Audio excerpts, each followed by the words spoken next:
কি কাটছো গো? হ্যাঁ, কাঁঠাল। ওরে বাবা, হায়দ্রাবাদে কাঁঠাল পেলে কোথায়? তো হেভি ব্যাপার।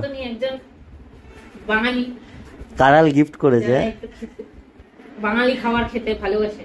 হ্যাঁ, বুঝেছে আমার কষ্টটা।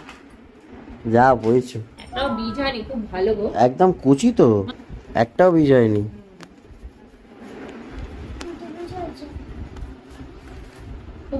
ভালো কাঁঠাল।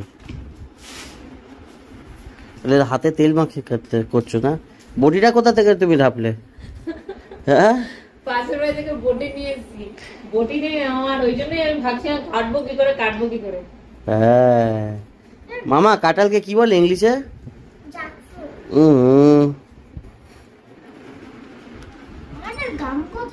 গাম নেই, এটা কাটা হয়ে গেছে না, সঙ্গে সঙ্গে কাটলে গামটা থাকে। হ্যাঁ, তো বন্ধুরা কাঁঠাল কাটার নিয়ম দেখে নিন।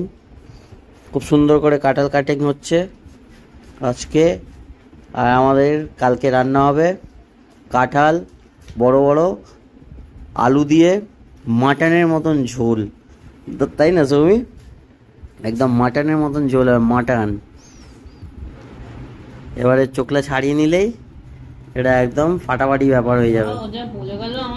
তার সঙ্গে একটুখানি তেল লাগিয়ে কাটতে হয়, নাহলে হাতে সেড়ে যাবে। এইটা কি গো? হলুদ জলে কি করবে? কাটার পরে হলুদ জলে ভেজাবো, নাহলে কালো হয়ে যাবে। আচ্ছা, হলুদ জলে ভেজাতে হবে। দাঁড়াও, কাটবো তবে তো।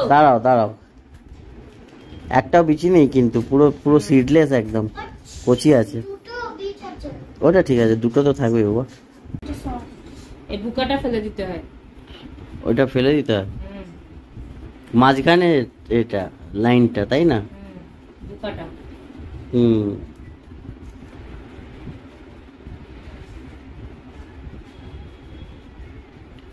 হ্যাঁ, এটা পুরো মাংসের মতো। এটা ছুরি দিয়ে না, বটি না হলে ছুরি দিয়ে ভালো করে কাটা যেত না। ছুরি দিয়ে কাটা যাবে না। এটা খুব মোটা।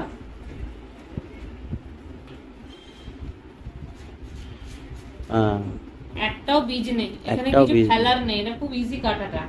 এটা যদি বীজ থাকে তখন ওই বীজের একটা খোসা শুকিয়ে ফেলতে হয়, অনেক চাপ হয়। বাট এটাতে কিছু ফেলার নেই। বাঙালিরা কিচ্ছু ছাড়ে না, গাছ পালা, মানে মাছ মাংস ডিম সব খেয়ে নেয়।